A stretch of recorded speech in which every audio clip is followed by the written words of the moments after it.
Educação à distância, mudando realidades.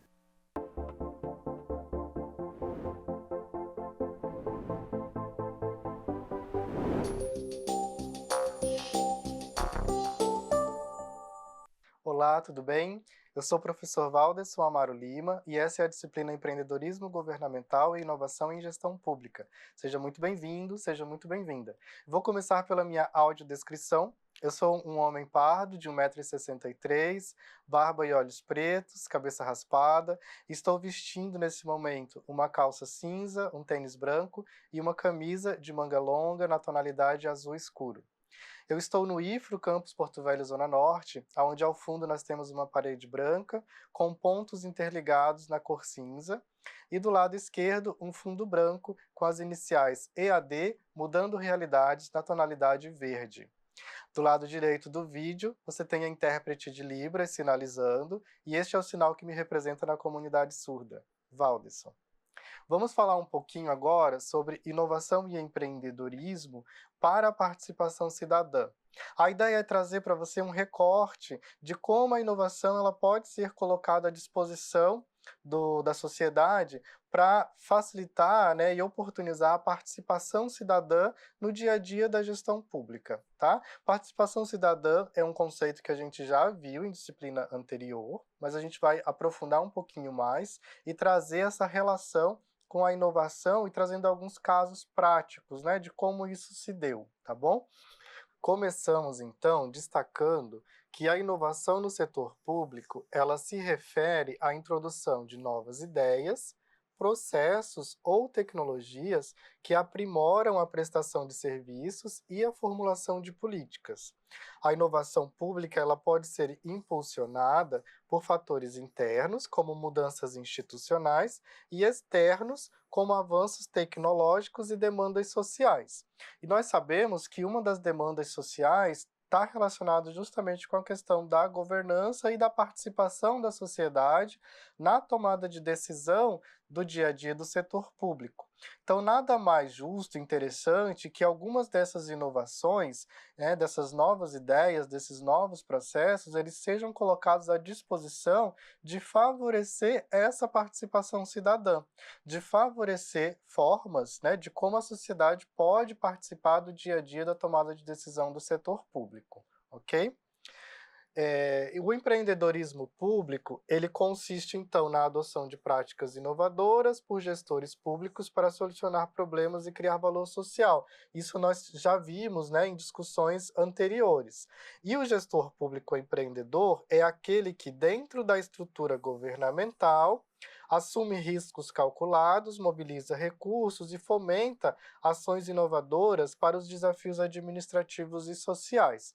Então, se nós temos esse perfil tanto da instituição quanto do gestor público nessa perspectiva empreendedora, parte disso exige que essa gestão ela se coloque em interlocução com a sociedade. Ela se coloque de forma a captar, o que a sociedade espera daquela instituição, o que a sociedade espera em termos dos serviços prestados por aquela instituição. Tá bom? E aí a gente chega, então, e avança na ideia de participação cidadã na gestão pública, como um elemento essencial, olha só, para a legitimidade democrática e para a formulação de políticas mais eficazes. À medida que nós temos uma maior interação da sociedade com o setor público, nós temos também uma chance maior de que as ações do setor público, elas de fato atendam às demandas desta sociedade que está se colocando em articulação com o setor público, ok? Os mecanismos participativos, eles podem ser classificados em 3 dimensões. Primeiro, quem participa, quais grupos sociais, quem faz parte dessa participação. Segundo, como se dá a comunicação entre esses grupos e entre o setor público. E terceiro, que é o impacto das deliberações nas decisões governamentais. Por quê? Porque não adianta eu dizer que estou ouvindo a sociedade se eu, de fato, enquanto gestor público, não estiver disposto a implementar ações que atendam a esses anseios que estão sendo colocados por essa participação. Compreende isso? Então esses elementos, né, tanto quem participa quanto como se comunica, como se dá essa interação, como se de fato estão sendo colocadas em prática algumas ações a partir dessas interações, eles são essenciais para determinar se existe de fato ou não participação cidadã, tá? Porque mesmo eu ouvindo, se eu não implemento, não tem uma participação efetiva, ok? Então, avançando nessa ideia, ela pode assumir diversas formas, né? Desde consultas públicas e audiências presenciais, até fóruns digitais e iniciativas de cocriação de políticas. O que seriam essas consultas públicas, né? É quando determinado setor governamental coloca à disposição da sociedade um documento, né, a exemplo de uma lei, de um regramento, para que a sociedade possa avaliar, né, e contribuir com aquele regulamento. Tá?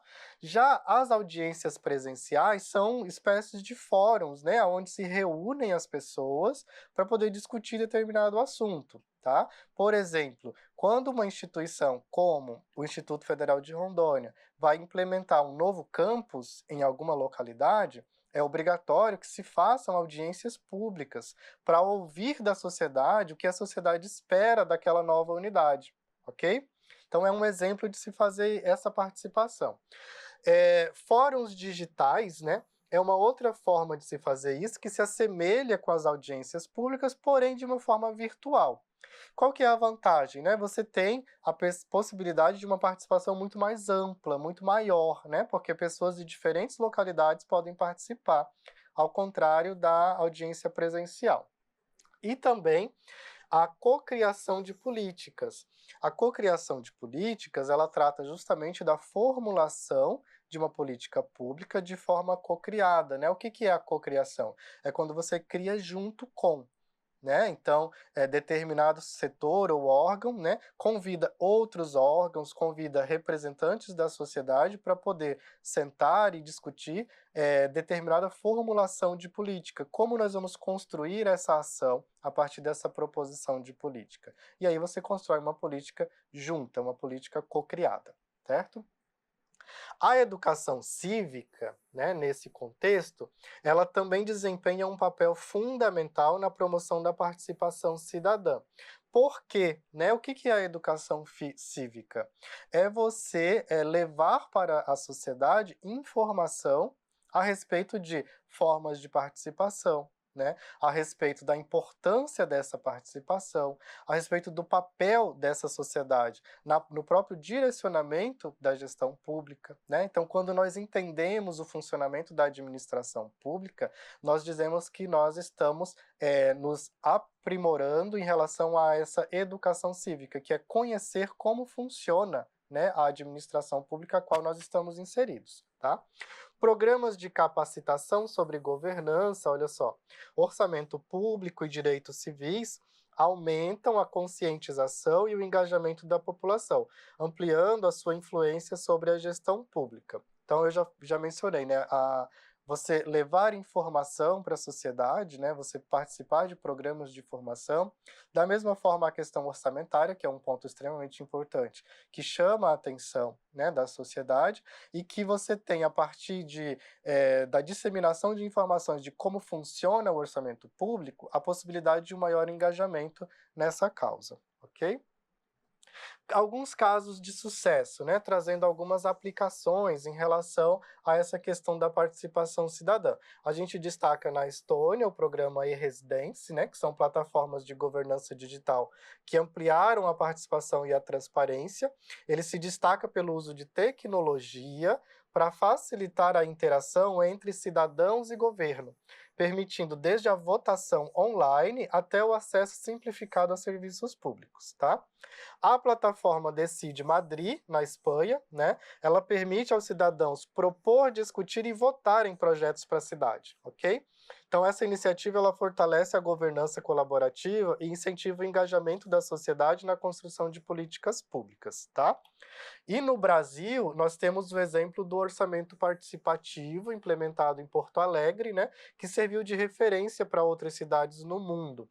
Esse modelo ele permitiu que a população decidisse sobre onde alocar os recursos públicos, promovendo maior transparência e inclusão nas decisões orçamentárias.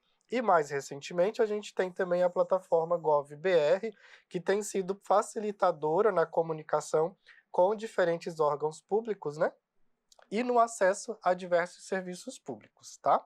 Então, dependendo, né, do país, da história, do contexto, a gente tem aí diferentes casos, né, que podem exemplificar um pouco a importância da participação cidadã, mas também como as tecnologias, a inovação e a flexibilidade a partir desses processos inovadores têm facilitado essa participação, né, tem tornado essa participação mais efetiva, tá bom? Espero que você tenha gostado desse conteúdo.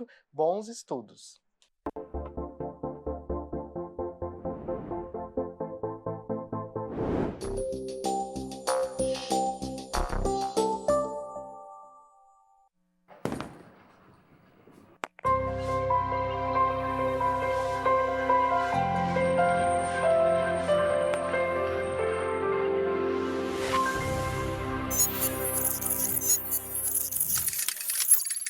Educação à distância, mudando realidades.